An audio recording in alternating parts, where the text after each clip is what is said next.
Google searching the Brooklyn Nets, one would likely find countless posts detailing Kyrie Irving's extended absence from the team, videos of him partying with family members, and rumored frustrations from Sean Marks lighting up their computer screen within seconds. As the team stumbles into mid-January with these stories attached to it alongside a 6-6 record, solely blaming Brooklyn's disappointing start on Irving's vacancy feels like an easy conclusion to arrive at. Dismissing Kyrie Irving's production and will surely improve as a team once he returns given his 27, 6 and 5 averages this year.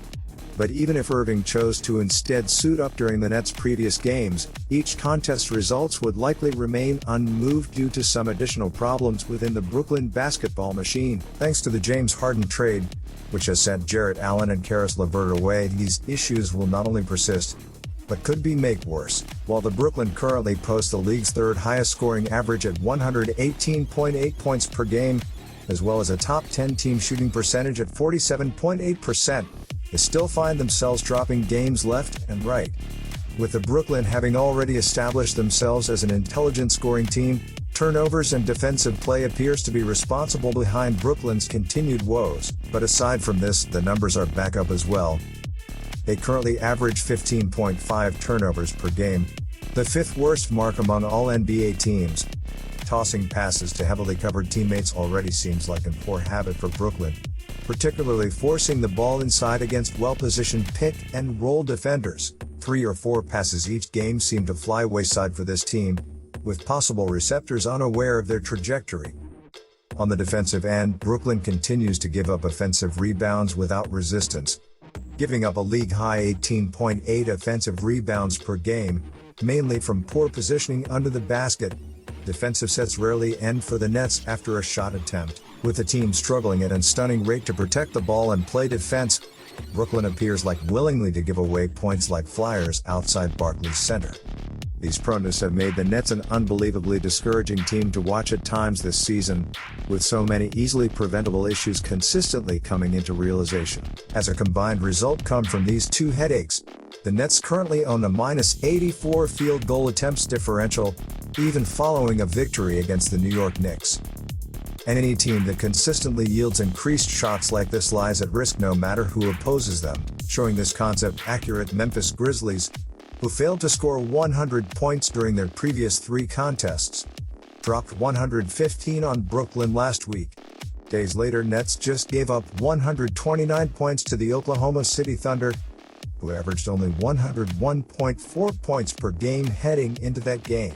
These 2 outings contributed to Brooklyn's 0-4 record against teams with winning percentages below the .500 mark so far this season. Without their incredible offense to make up for it, they might even find themselves submerged within the Eastern Conference at this point given their rebounding and turnover issues. But still, these 2 factors remain common for newly formed teams, with their presence even more expected following a shortened preseason and training camp. Difficult to work out or not, Nets deserve some patience from their fans, as it remains very likely that these issues will sort themselves out as players becoming more close with each other. But for now, defensive play and turnovers remain very serious issues, even more serious than a superstar point guard's off-court activities. As for the Los Angeles Lakers, after striking a dagger through the Houston Rockets in last season's playoffs, they dismantled the Rockets 2 games in a row and prompted James Harden to make some interesting post-game comments about his team. Less than 24 hours later, Harden has been traded from the Houston Rockets in a blockbuster trade. The Cleveland Cavaliers were included in the deal and snagged Jarrett Allen, and Caris LeVert was flipped to Indiana, bringing Victor Oladipo to the Rockets. The Nets now have the only real Big 3 in the league, making them the favorites to represent the Eastern Conference in the NBA Finals, at least as far as the betting odds are concerned. After this blockbuster trade, Lakers in 5 start trending on Twitter, as Laker fans showed their confidence in beating this new-look Nets team in a potential series, because they think the reality of the situation is that the Lakers are still the better team, because from a pure numbers standpoint, the Nets' star power is now greater than the Lakers, as 3 superstars are more than 2. But there's so much more to this than just having more superstars. A big component of whether or not this is going to work is the style fit as well as the chemistry of the stars. LeBron James and Anthony Davis fit together just about as perfectly as 2 stars of their caliber can fit. They really enjoy playing with each other and exhibit excellent chemistry. The same cannot be said over in Brooklyn. The Nets have three very ball-dominant players sharing the court.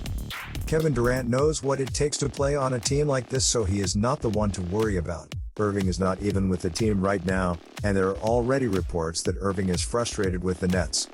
Of course, Harden hasn't been the second best player on a team since his OKC days, and his ISO ball is not going to work on this team. The Boston were the most talented team in the Eastern Conference 2 and 3 seasons ago, but did not make it far because Kyrie could not play well with his teammates. It is going to take a huge sacrifice from Harden and a massive surprise from Irving for this to work as well as it could for the Nets. Having superstars is great, but you still have to have good depth in order to make a run and win the NBA championship. Totally frankly, the Lakers has significantly better depth than the Nets, and that would show in a 7-game series. The Nets, the rotations will reduce in the playoffs, and they really only need 7 to 8 players to be in the rotation in the playoffs. But still, the depth in Brooklyn is not good, and is far worse than the Lakers. Brooklyn traded LeVert, and Spencer Dinwiddie partially tore his ACL earlier in the season and will not be available for the playoffs. They still have Joe Harris, but they do not really have much good depth behind that.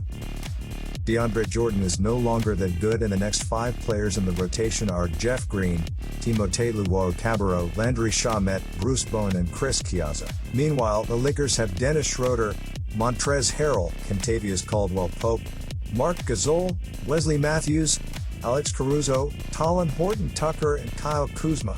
Steve Nash is a legend of the game and is one of the best point guards of all time.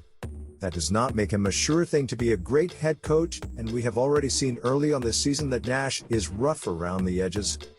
The Nets do have Mike D'Antoni coaching alongside Nash, which is extremely helpful, but Nash is still the one that is tasked with making the lineups, figuring out the rotations, and making in-game decisions.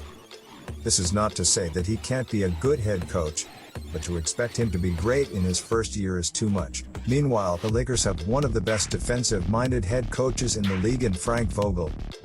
He did an excellent job in scheming the defense up to shut teams down in the NBA playoffs last season, and he had a solid grip on the team's rotation. Not only that, he's not afraid to adjust, whether it was starting Dwight Howard to disrupt Nikola Jokic or starting Markieff Morris as the small ball center. Vogel has plenty of playoff experience and just got done coaching his team to an NBA championship. That is going to indicate extremely well in a potential series against Brooklyn, mostly with the reasons already outlined. Coaching can absolutely hurt a team in the NBA playoffs, and we saw a prime example of that with the Los Angeles Clippers. The Clippers did not have good defensive depth, and Doc Rivers repeatedly had the Clippers' worst bench defenders sharing the court, allowing the Nuggets to climb back into several games that they should have lost. And that will conclude the video. What do you guys think of this? Let me know all your thoughts on this down in the comments below.